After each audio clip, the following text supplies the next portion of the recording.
Hi guys, welcome back to my channel. Today we are making the shirt. So I have done a couple of alterations from the original pattern. The main one is the sleeves. So how I altered the sleeves was I took the main pattern and then I added to the sleeves. I went to the bottom section, added 3 inches to each side and then made the sleeves come out more and then just curved it out and around like a bell.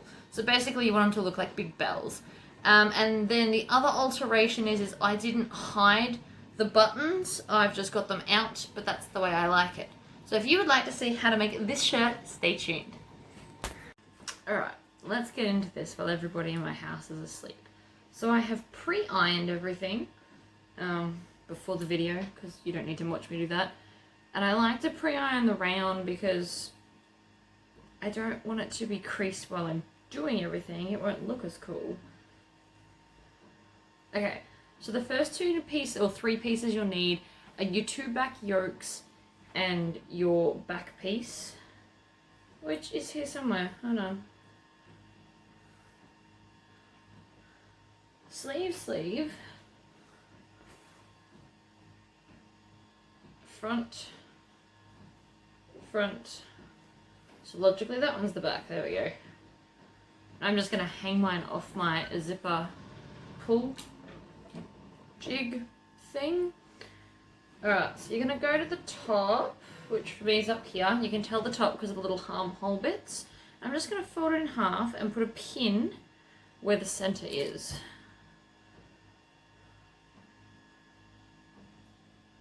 Because we're gonna need to know where that is in a minute. So the center on that, and then I'm just gonna grab one of my yokes and find the center on that as well. Ignore the random noises you can hear in the background. I am printing a 3D skull. Alright. So now what I'm going to do, the easiest way I found to do this is, so I'm going to put right sides together and I'm going to pin from the edge towards the center. Now, rayon is a very slippery fabric, so the more pins the merrier. And while you're doing this, you're going to notice your pins don't match up in the center, but that's meant to happen. So it's going to have a little kind of pin tuck thing. I actually just was in the process of making a black one, so I will, after I make this, have 4 of these tops because I love them a lot. I never make myself enough nice tops. Oh no, my pin fell out. That's not ideal. Okay, so basically what we're doing is we're getting it to the center here, and then with this excess bit, you're just going to flatten it out over that seam like that. So that will create a little tuck in the center back. So I'll just put a pin each side of it. So as you can see, it's got like a little pleat. So then what I'm going to do is I'm going to take my other piece and I'm going to pin it right sides to all of this as well and just add it into the pins. Now, if you're very skilled, you could do all 3 pieces at once, but I find that this is ultimately quicker because the back piece gets in the way while you're trying to do that middle tuck piece. But yeah, if you want to, you can pin all 3 pieces at the same time. I actually don't feel the need to put the pins in all of them, just most, because the way I hold it, it will grab them all anyway. So basically those middle ones where my beautiful little pleat is, I'm not going to open them up to add it in. I'm going to leave that. Okay, so sewing clothing, the general rule of thumb is all of the seam allowances are 5/8 of an inch or 1.5 centimeters.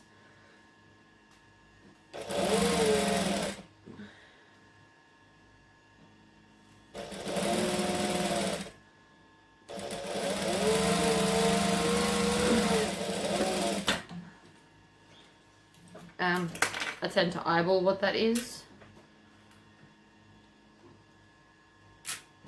But that's okay. So now when you lift this up, you will have no seams on either side of this. So I've got a beautiful back piece. So now I'm going to pop that aside, and we're going to grab our front pieces. Now this one happens to have pleats in the top. So what we're going to do is we're just going to pleat them over. Now you can tell where the pleats go because of the way you cut the top. So you just pleat it, and then I'm going to pin it. And then I'm going to do the next pleat, and then pin it. And so we're going to do this for both shoulders. And there should be, from memory or from looking at this, there are 4 pleats on each shoulder. So I always make the pleats face the armhole.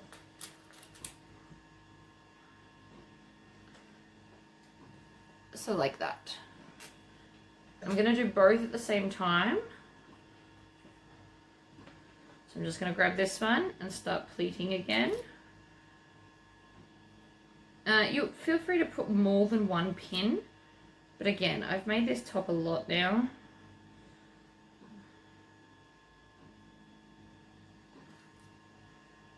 I'm a little bit obsessed. It's adorable. Right. Now I've got your pleats. You can base them in place, but again, I'm not going to. So what we want to do is we want to take just one of your yoke pieces. So we want to put the outside and lay it right sides up like this. And then we're going to grab our shoulder seam, which is where the pleats are, and we're going to put them right sides together. So in the center should be where your center is, so where your buttons will end up going. And then I'm just going to add 2 pins, 1 to each side, to hold it in place. I'm not going to open up those pleated pins because I don't want it to shift. So that's one side, and then I'm going to do the same to the other side. And then we're going to baste all of that in place. So by basting, I mean use less than the seam allowance to sew it together. So I will probably do something close to 1/4 of an inch for this.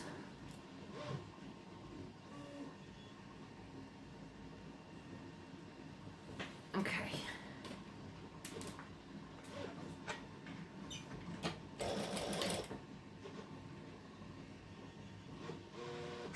My pin already came out, but that's all right.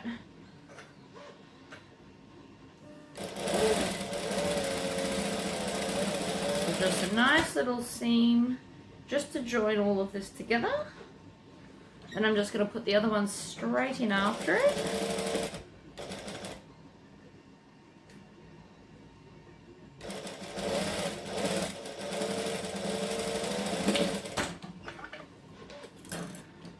And then pull all of my pins out. And I'm just going to snip the thread between those two so my shoulders have let go.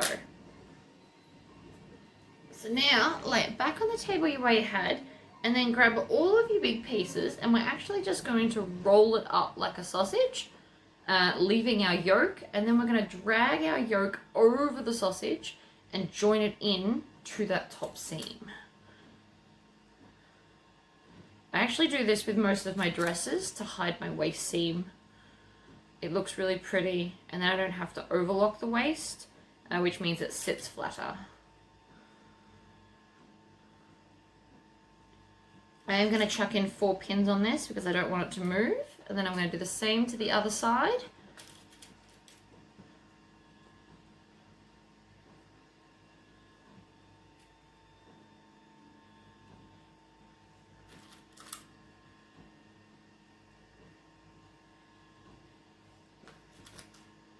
Like that.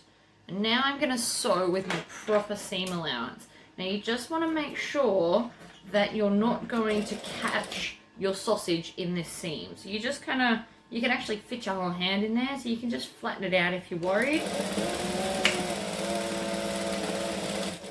So that's one, and then I'm just going to chain stitch the other one straight after.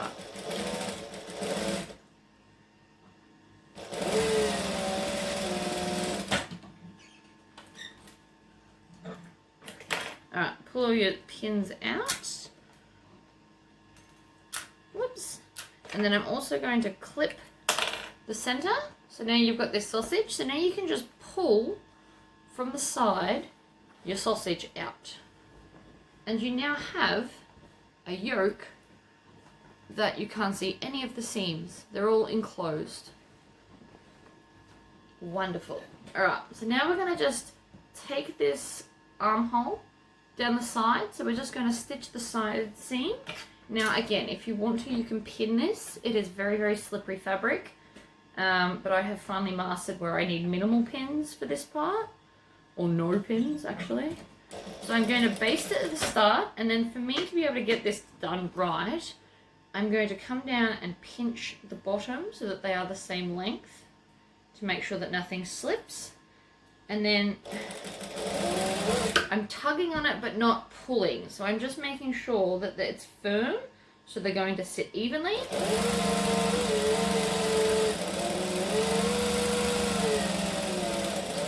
And then I can just sew straight down. Now I used to hate rayon because it was so slippery, but I decided this shirt was worth it, and after making several, it's actually not that bad. It's a practice thing like everything else. Alright, so then I'm going to do my other side seam. Now I'll be overlocking these. If you didn't want to overlock them, you can do what's called a French seam, where you stitch it the other way first, trim down the seam, and then do it this way to encase that section.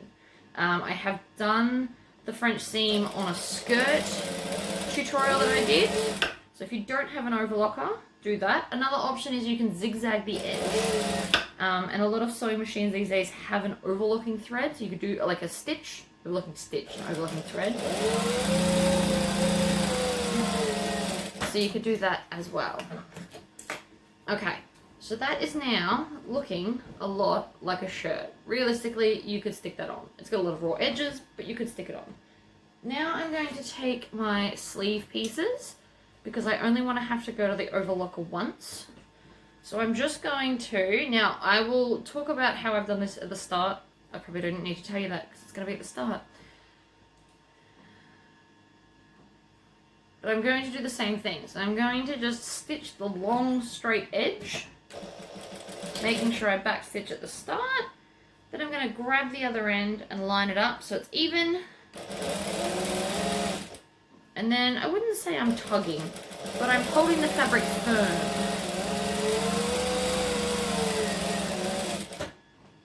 So I'm going to do both sleeves.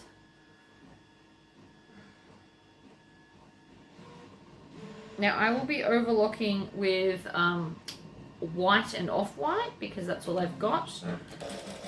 It's on the inside, so you're not likely to see it, but obviously I wouldn't do black, which is what I had in it beforehand, because you would see that through the fabric, and that's silly. Although I actually use navy blue because I'm out of black as well.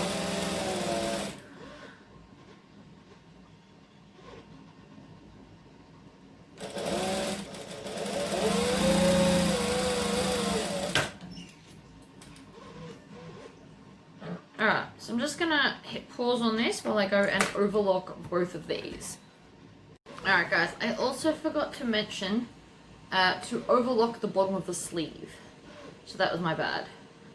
So I've also got here 2 pieces of elastic. This is 6mm or 1/4 inch elastic, and I've just made it slightly bigger than my wrist. I don't want it to be tight on my wrist, it'll annoy me, but I don't want it so loose that it can easily ride up.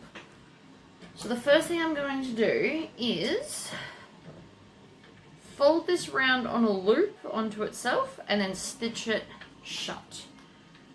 Some people prefer to thread their elastic. I am clearly not one of those people. I like to sew mine in as I'm sewing it up. I got taught this trick, and for me, I think it saves a lot of time.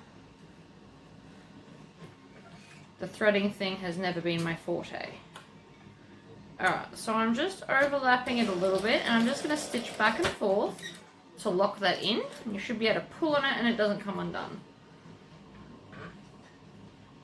Moved my bin, and I forgot to move it back. So that probably didn't make it into the bin, but that's okay.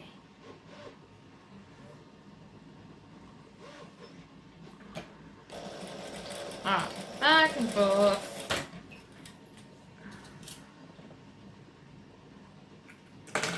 So now I've got my wrist straps.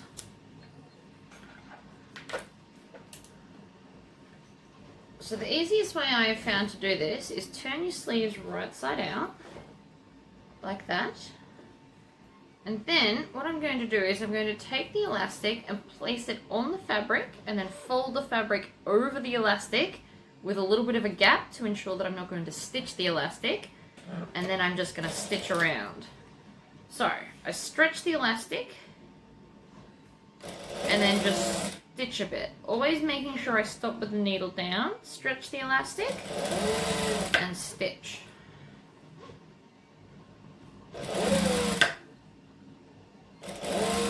This guarantees that I'm going to have a big enough hole, and now I don't have to thread the elastic through. So I'm just stretching it and then stitching a couple of centimeters.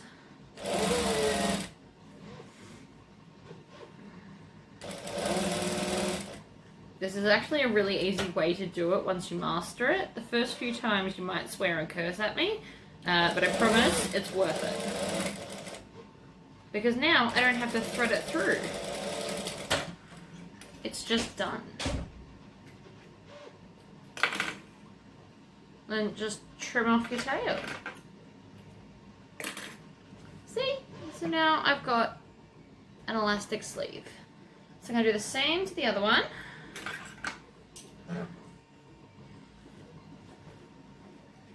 Lay it down. I always like to start at the seam, but that's just me. Fold it over. Now, if you didn't have an overlocker and you didn't want to zigzag the edge, you could always do like a double fold. This might take you a little bit longer to do, but it would still be effective. I think my dogs are trying to knock.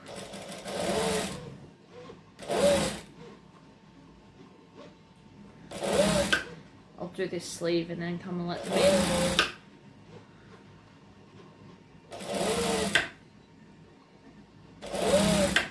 I woke up at 5 this morning because I was super excited about my skull that printed overnight. But if you're in my group, you'll notice that it stopped printing halfway through because my computer did an update. Very sad moment.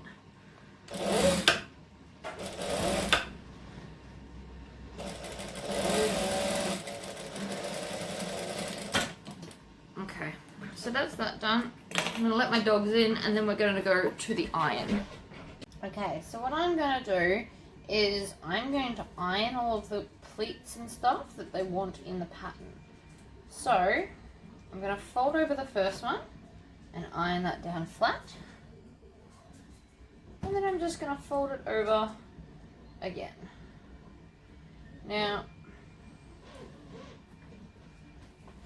this might seem a little thick to you, and that's because it is, because the pattern says to do something completely different. It wants you to like chop bits off. But I found that because it's rayon, I wanted that extra layer of thickness under there. And then if you want to, you can put some pins in it just to hold it until you stitch it, which I will be doing. Not that I think that it will fall, but I've still got to do the other side as well. So not too many pins, but just enough to hold it.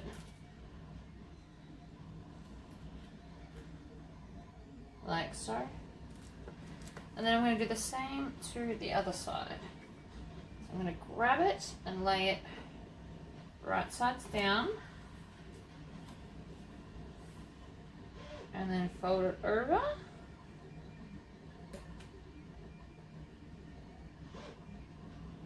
And iron it.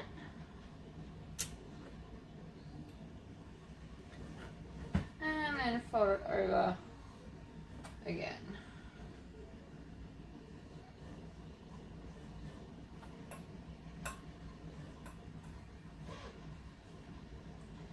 Sometimes it takes a little bit of maneuvering.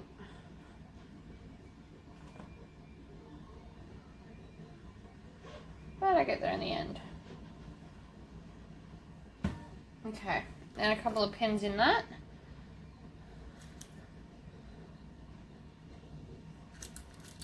And then we're going to go back and top stitch this down.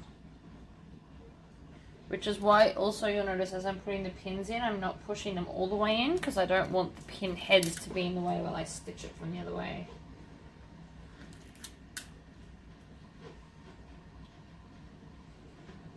Okay, back to the sewing machine. Alright, so from the top, I'm going to stitch. Now I can feel and kind of see where my line is, so I'm just stitching 1/8 of an inch from the fold.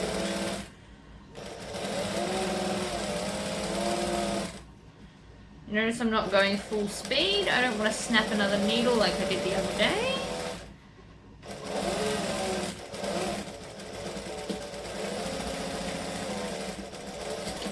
Sometimes slow and steady really does win the race. Alright, so peel all of my pins out. As you're pulling them out, just make sure that you have got it all. I can see that I have. And then just for decorative purposes and for ironing purposes, I'm going to stitch 1/8 of an inch from the edge as well.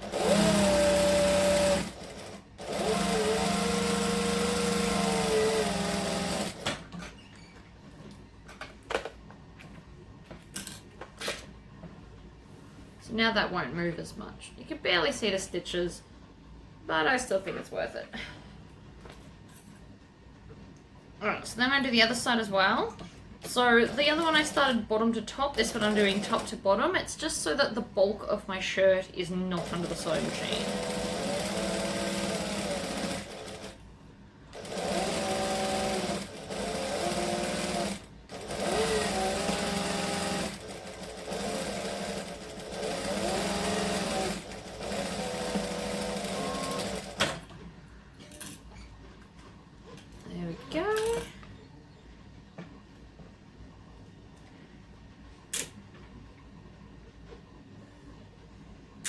And then I'm going to top stitch that edge.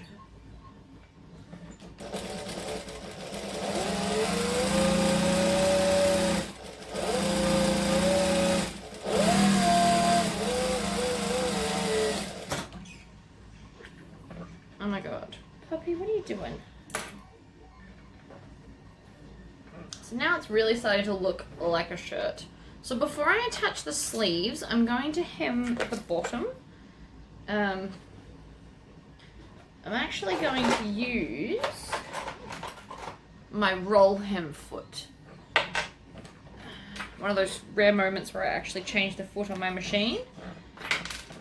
So you can hand roll hem. I actually did it to the black one that I made right before this at like 5 AM. But I do really love this foot. So what this foot will do will basically double fold it over for me. So I have to get it started because it's not complete magic. So I'm just going to trim that so it's even. Might be a good idea.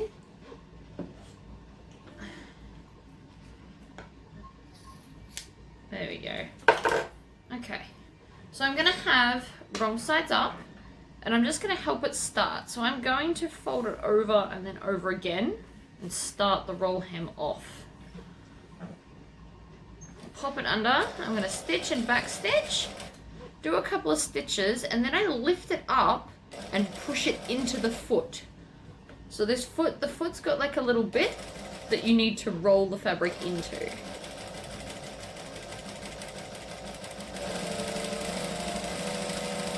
And then I'm just helping guide it through.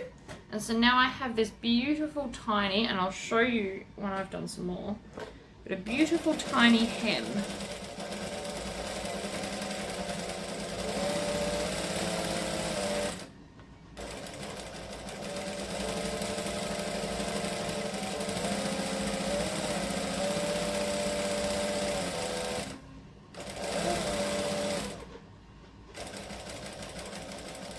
So seams are always potentially tricky, but as rayon is so fine, it's not really an issue. It will go over it. The only hem I'm concerned about is this end bit, So I'm actually going to double fold it over for it, just at the end where all my layers of fabric are. And then it won't have to go into the foot. It can actually just pass underneath. Beautiful. I love roll hems. So from the outside, it's just this stitch really close to the edge. And then, oh, sorry. And then there, it's just a beautiful tiny seam. So that's now the bottom hem. So I can take this foot off. Pop it back in the drawer. You don't need to have a Teflon foot on. But after this, I'm pretty sure I'm going back to making handbags. So I'm just going to put it on. It doesn't hurt.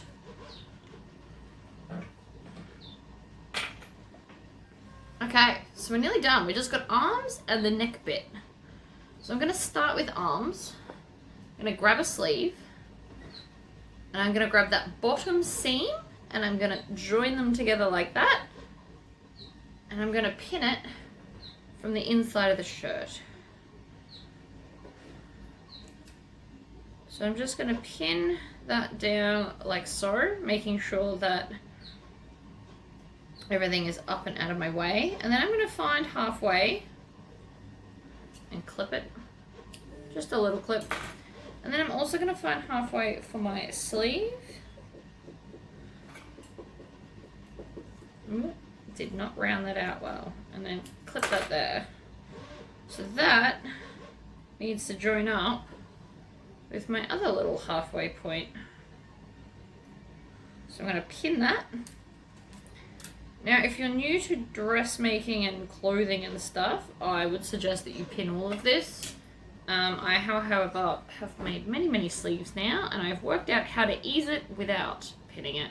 So I'm going to start with, so I've got my sleeve face up, and I'm going to start at the armhole, the bottom seam of the armhole. I'm going to backstitch it, and then I'm just going to hold this up like so, and kind of use my fingers to guide it all around. Basically pretending like I'm pinning it without doing it.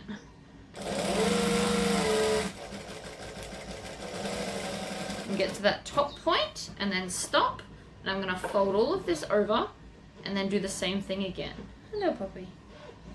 This is Knuckle. Oh, this is Cowboy, sorry. What are you doing, buddy? You can stay there if you want to. But Mummy needs her hands. Alright, so I'm going to do the same thing again. So I'm at the top of the sleeve. And I'm just making sure it bends around nicely. I'm always going to stop with my needle down. And then I can reposition my hands and go again.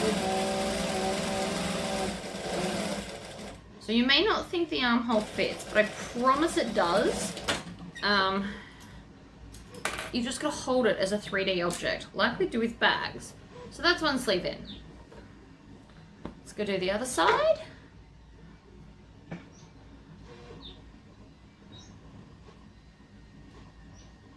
Alright. Fold it in half. Clip the top, center. Get rid of all my tails.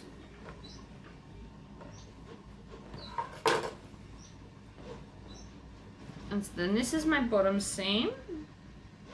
I can even do all the clipping before I start.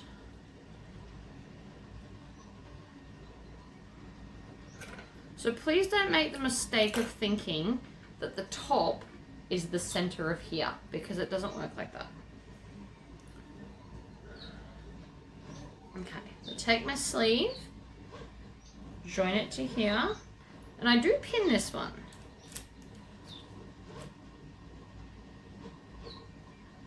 And then we're going to go into the shirt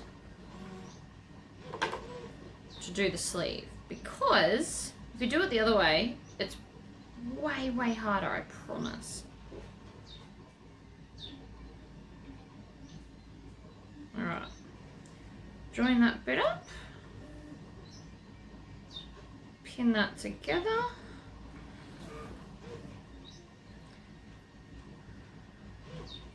And then I'm going to start at that bottom section. So I'm just going to stitch a few and then back stitch. I can actually take that pin out now if I want to.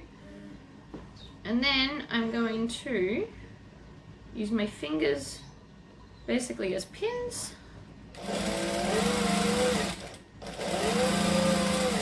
And around we go. Needle in the down position at the top. And then we're going to do the same to the other side.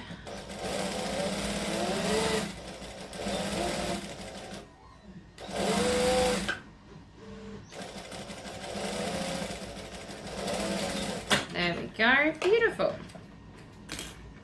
So now from the outside, you've got this beautiful flat sleeve. So I'm just going to hit pause and I'm going to go and overlock those two because I don't have a zigzag stitch, or I'd do that for you. Alright guys, home stretch.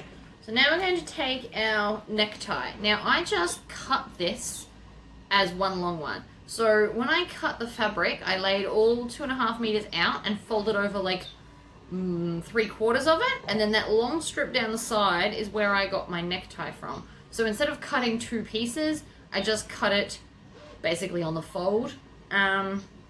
If you had a directional print, it might matter, but you can't really tell with this one. So I've decided it's not an issue. So what I am going to do though is fold it in half and find the halfway point, which is here.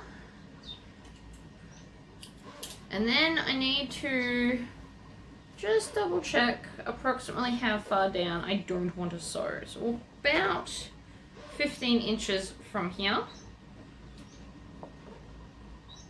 So you want to leave all of this part open.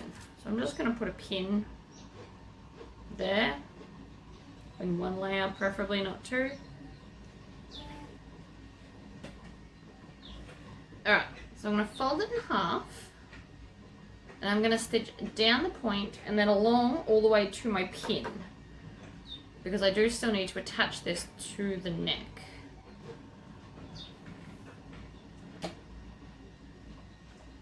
How if I turn my machine on?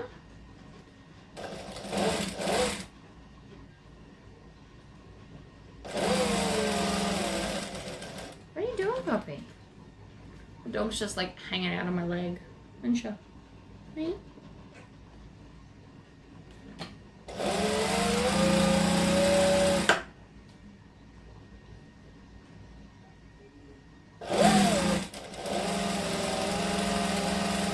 So I'm going to get through the pin and just back stitch.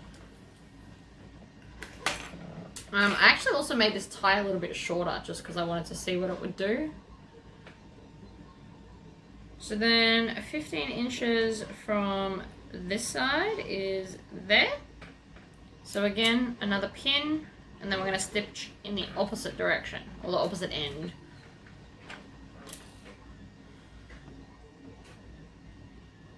What is that noise? Alright. Back stitch. We always back stitch. Needle down.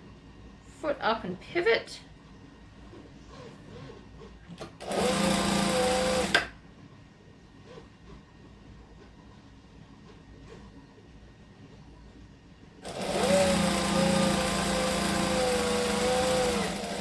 And then get to that point and back stitch. And then we can just turn this side out. So I'm going to grab there, push that, and then grab it like this, pull it out.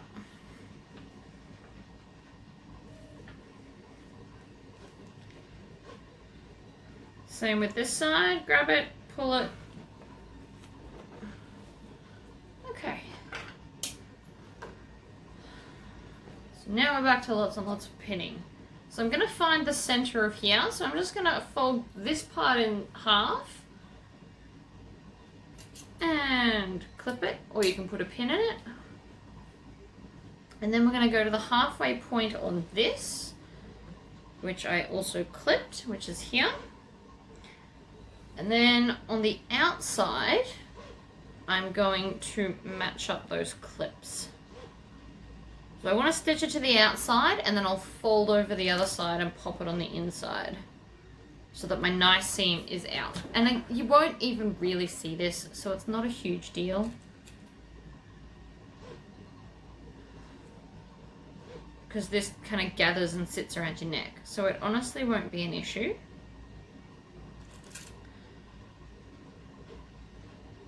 So I'm just going to pin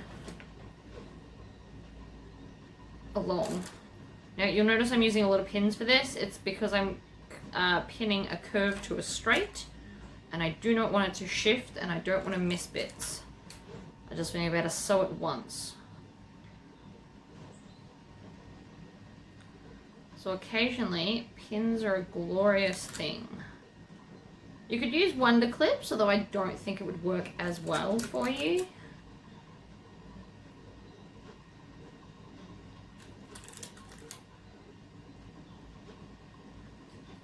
And this pattern piece also comes with the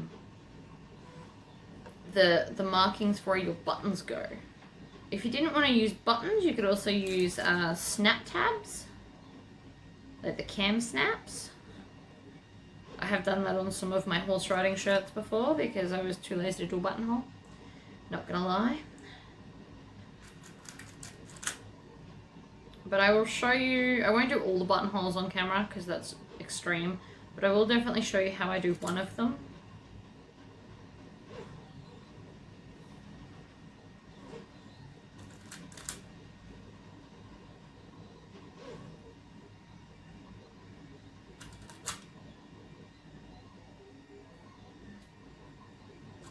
Alright, so then I'm to the end. So I've deliberately I deliberately measured extra so that this bit wouldn't get in the way while I'm trying to stitch this on. And then with the shirt side up, I'm just going to stitch it. I'm going to go slowly because there's lots of pins. And I don't want a repeat of yesterday. Or the day before, whatever it was.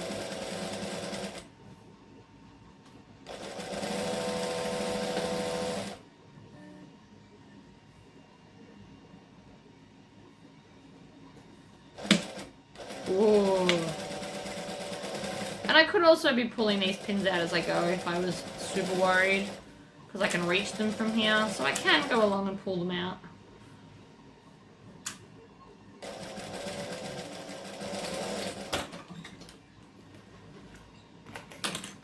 So now that that is stitched on, pull all your pins out.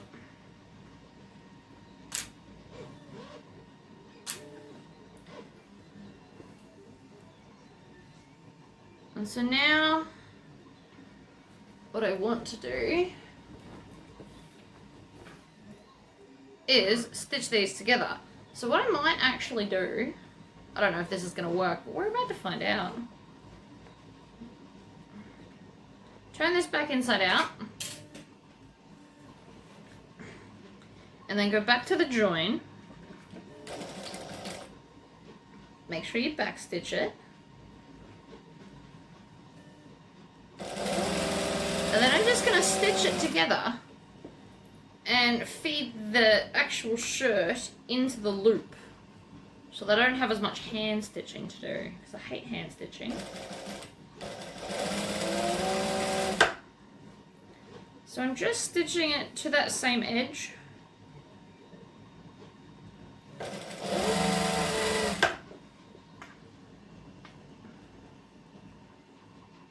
And because it's such a lightweight fabric, it is actually fitting in here really nicely.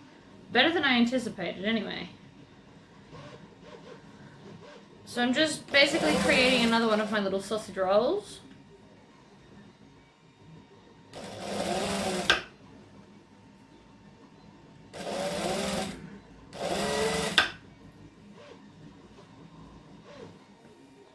Okay. Going to stop there because that's now getting a little bit tight, and now you can just pull all that out. Ah, that worked out really well. Hello, puppy.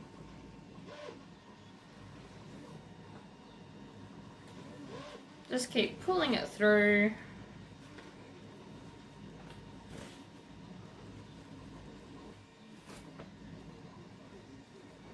You're so needy today.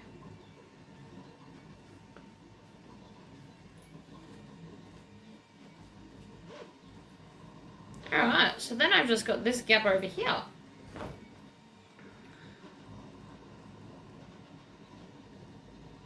So I might actually hand stitch this one shut because it's not that big. Or I could even just tuck it in.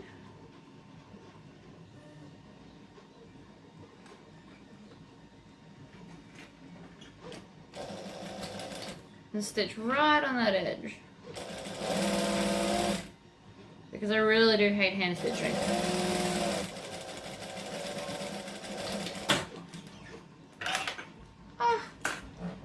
I love it. Okay, so that is now your shirt all sewn together. Now all we need to do is go and put buttonholes in it. So what I'm going to do is I'm actually going to go and find some buttons that I need to put with it. And then I will bring the other machine to here and you can watch me do some buttonholes. Alright guys, this is my domestic machine. But the reason I got this one is it has a one-step buttonhole. So this is the fancy buttonhole foot. And this back bit is adjustable so that you can put your button in the back. So we're using these color obviously because it's adjustable. This will make a perfect size buttonhole for this button. So we're just going to attach the foot like that. And I've already done all the settings for buttonholes. Every machine's different, so that's why I'm not really explaining what's going on there. But what I will tell you is that it will feed backwards first. So I'm going to start at my top buttonhole, and I'm going to start at the top where I want the top part of it to be. Set that down. Now, all buttonhole machines tend to have this thing you have to pull down, and mine's mechanical, so I also have to push it. So now, away it goes. Gets to the end, and then stitches back up, like so. And that is literally the whole buttonhole. One-step buttonholes are amazing. I highly recommend them. So then I can just come and I'll do one more and then I'll turn it off and do the rest off camera. So I'm just gonna, at my mark, do that. I need to push this again because mine's mechanical. If you've got a fancy machine, you won't have to do that. It'll just do it because it's fancier. So it starts off at the top and then goes down, stitches the end, and then comes back up. And I'm just going to lift that up and trim that off. And so there you go. Buttonholes. So I will go and do the rest and show you the finished product. Okay, so I did all of my buttonholes and then just trimmed off the excess thread. And then I'd like to show you how I cut open the buttonhole. So there's lots of different ways you can do it. I actually take my craft knife and then pull it tight between my fingers and just cut down in between. Taking my time like that.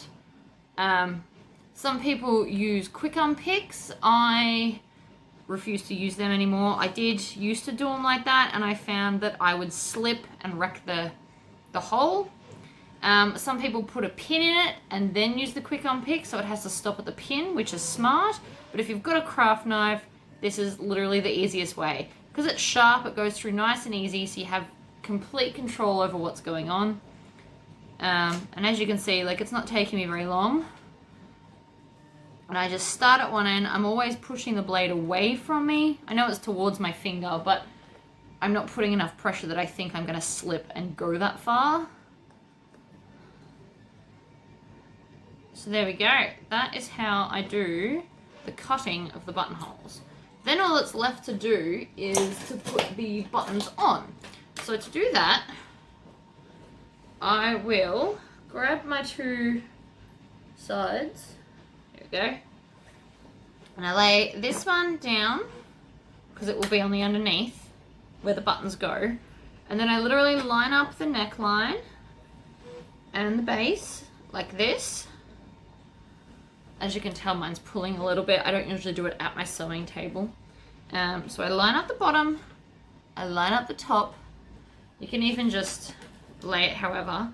And then I take my erasable friction pen and I just mark the center through my cut. So because I've already cut through the buttonhole, I am now just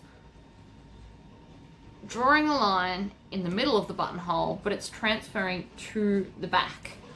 So now when I move this, I've got all the marks for where the buttonholes need to live. And if you stuff it up, it's erasable. So you can just take it off and do it again. So somewhere here I have prepared a hand stitching needle. Now if you've got an electrical machine, actually probably a mechanical as well, a lot of them come with a buttonhole foot and you can actually stitch your buttonholes on with your sewing machine. Now with that I have a couple of tips. Tip number one, use 2 threads. So just thread 2 threads through the top at the same time. If you don't want to do that, I would stitch it twice. So I would run the buttonhole twice because once never holds and you will lose your buttons. I hand stitch mine. As much as I don't like hand stitching, I know if I do it once, they're going to stay on and I don't have to come back and redo them, you know, 3rd time through the wash. So I'm just wrapping the tail around. I usually do about 5 times. I lost count because I was talking. And then have the knot at the bottom and then trim off the little bit of excess tail like so.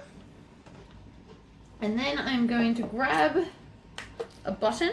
I don't know where I've put them. Oh, hold that thought. I'll go take the one out of the buttonhole machine. Okay, so I'm going to take my button, take my shirt, and I'm just going to line up the buttons, hello puppy, on and over the marker. Now I can obviously see that because my buttons are clear, but you should be able to see it anyway. And then I'm going to do, because I've got 4 holes, I'm actually going to make them have a crisscross. So the other option is you can have them sitting straight up and down.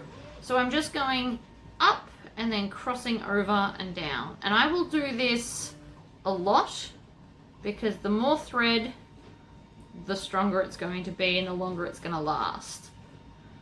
I deliberately doubled over my thread. If you've got a big enough eye hole, you could actually put 2 lots of threads through it. So again, have that whole double thing going on. Oh, I keep stabbing the button. I've lost my, there it is. So I'm also trying not to go through the exact same part of the fabric each time. I'm trying to spread it out throughout the weave. So that's probably enough. That's all I'm going to do. So you can see that it is actually quite raised. Oh, you probably can't see. But the thread is actually quite high because I've done a lot of it. And then I'm just going to, so to tie it off, I'm going to take a little bit of fabric on my needle and push my needle most of the way through. Then I'm going to wrap 5 times, 2, 3, 4, 5, and then use my thumbnail, or what's left of it, to hold the thread down and pull the needle all the way through. This is going to create a knot, and then I can just trim it off. So there you go. I'm going to go and do the rest of the buttons, and I will be back. Alright guys, so I have now just done up all the buttons to make sure that they all lined up. And that's pretty much it. I will give it a final iron, and then put it in my wardrobe too, or I might even wear it today actually. Don't forget to turn out your points here too before you iron it. You could also have top stitched this if you want. I don't like the look of it top stitch. I like it more natural and flowy. But there you go. I hope you enjoyed this tutorial, and stay tuned. I will be doing many more clothes and many more bags. Alright, bye guys!